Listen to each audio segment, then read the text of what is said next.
Hey, Joy Olson here, BlockBuster Fundraising. Well, I'm really always so inspired about fundraising, but sometimes I have to look for inspiration too. And I had a lot of fun. About a week ago, I'd signed up for a Network for Good, I think it was a 5-hour, 6-hour webinar. And I took it all day long, and then they sent me recordings so that the parts that I missed when I was in meetings, I got later. But some of the stuff was so good. And one part by Next After I really wanted to share with you because I think that emails are so important year end. And this section that Next After did was 8 emails that you should definitely be sending this year end. And so let's go over those right now because I think you'll find this inspirational and give you some good ideas. You definitely want to send out a Thanksgiving email. This has nothing to do with an ask. And just make it fun and make it personal. And definitely don't ask for a dime. And practice gratitude. I mean, Thanksgiving is all about gratitude, and you're grateful for them. And so you definitely want to make it personal. You want to use their name and just refer to their contributions and what a great difference they've made. Okay, that's your Thanksgiving email.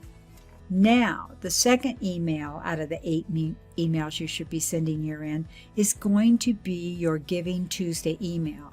So hopefully you have already gotten started on your campaign, your story, your effort, and even your first email about Giving Tuesday, it's like save the date. You want to educate them too on what Giving Tuesday, this day of global giving, is all about, and let them know.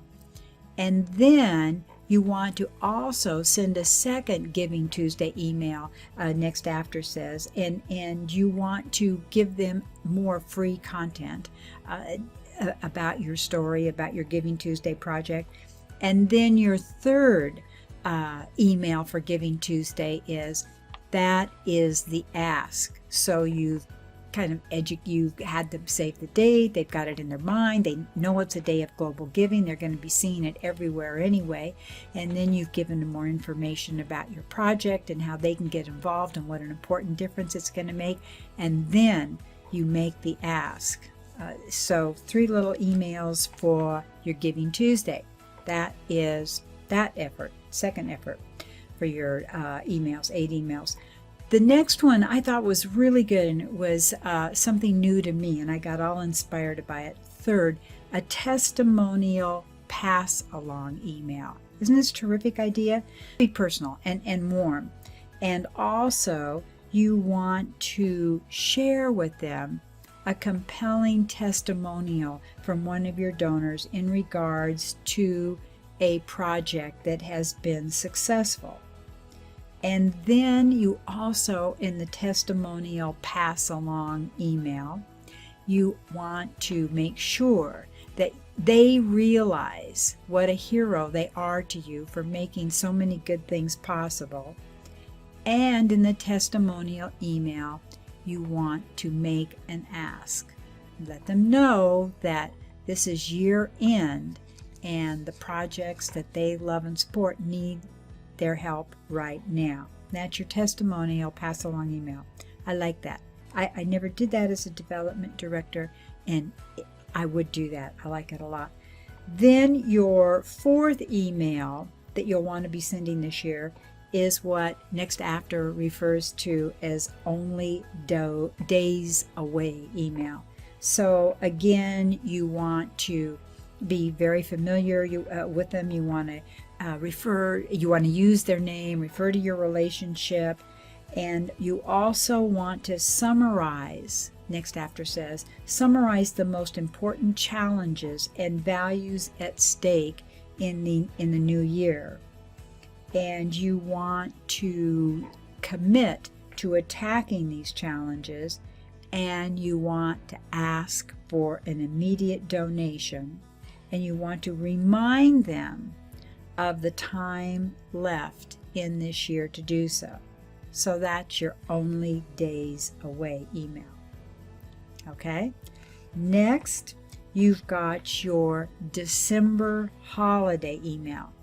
And I think this is it's a real fun one. And again, you want to be very personal. You want to use their name. You want to talk about their contributions, the value of their contributions. You want to acknowledge your shared value in the holiday.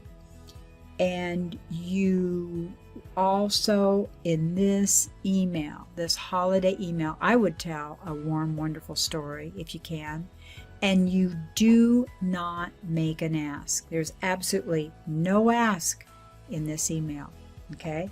It's simply your holiday, family, loyalty appreciated, we value you so much email. Now, the next email you want to send is December 30th. This is next after. This is what they would do. And this is seriously important now. You want to use their name, refer to your relationship. You want to acknowledge the deadline and the urgency of their gift. If you have any new incentives, such as a year-end matching gift, tell them, use that urgency and ask for an immediate donation. Immediate and urgent. December 31st emails. December 31st, do not think in terms of just one email. At least do 2 emails on December 31st. In the morning, the AM email, you want to ask for an immediate donation.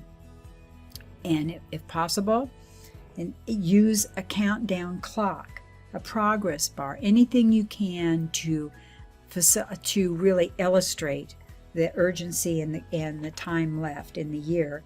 And then the PM, the second email on December 31st, you want to ask for an immediate donation stating that you haven't received their gift yet.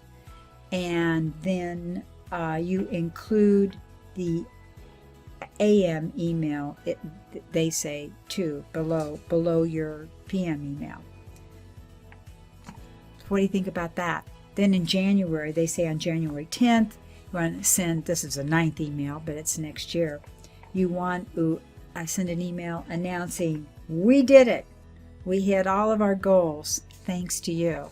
So I just thought that was really good, 8 emails, because we've talked about your email stories, and you can work your stories into these, the testimonial, the holiday, the Thanksgiving. Use your very best stories. Be creative, have fun, but do it. Be out there. Don't be sending out one email thinking on December 31st that's going to do the trick. They need to see your name and what you're doing and your accomplishments and your stories and your mission and your progress and what they mean to you over and over again, okay? You got to cut through all the mail that they're getting. They got to know that you're there. And speaking of clutter, next after says, here are 5 tips to try and cut through the clutter, because there are thousands of emails out there. They say, try sending more emails. Don't cut back. Send more. And then, this was interesting too. They said, make December 31st a higher priority over Giving Tuesday. They say that so many nonprofits now are really concentrating on Giving Tuesday, which is a great thing. And I think, it's December 3rd this year. Yeah, but make December 31st a much higher priority. And I know a lot of nonprofits that were mentioned in Network for Good are doing 2, 3, and 4 on December 31st. They're really hitting it. So make December 31st a priority in your emails. This was really interesting. These next 2 tips. Try sending emails on the weekends. They get much higher results. And we're going to put up a graph that shows that on the weekends are working really well for nonprofits, and as are emails on off-peak hours. So we're going to put up those two graphs on thanks to Next After for those in this webinar. And then also, so important, send emails that look and feel like they're from a real person. We're going to put up a graph too that shows you that how different they look in the email box, and that the ones that look like they're from a person get opened so much faster. So don't make it from your organization, make it from a person. Here are 9 other ideas for you that came from this webinar. And here they are. We'll put these up on the screen too. It pays to thank your donors before your year-end campaign. So use that Thanksgiving and email to thank them profusely. Secondly, prime your audience online for your upcoming offline appeal. I think that's really great. You can use that testimonial pass along in that case. Thirdly, make your case of support before you make your ask. Let people understand that this project you're asking for has real merit, validity, and it's important, and they can see it and their part in making this happen. Fourth, visually remind your donors that their donation is secure. I know I do a lot of work with PBS, and we've just done a lot of holiday work, and we always talk about going to our secured website. We never just use the website, it's always go to our secured website. Fifthly, remove distracting and unnecessary links from your donation page. Keep it very clear, succinct, easy to negotiate, and don't distract them with other items. Your donation page is all about their donation. And this is really interesting too. If the goal, 6th point is, if the goal is donations, use text, not video.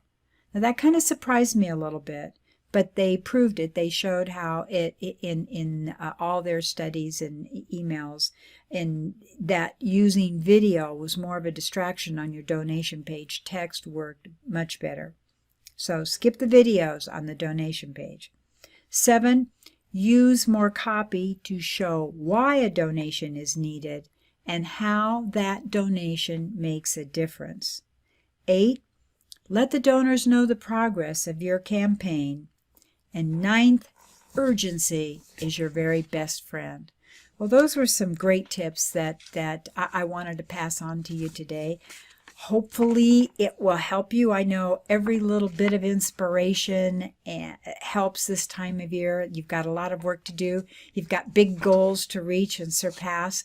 So thanks for being here with us today, and we appreciate it. We'll see you next time. Joy Olson of BlockBuster Fundraising. Bye-bye.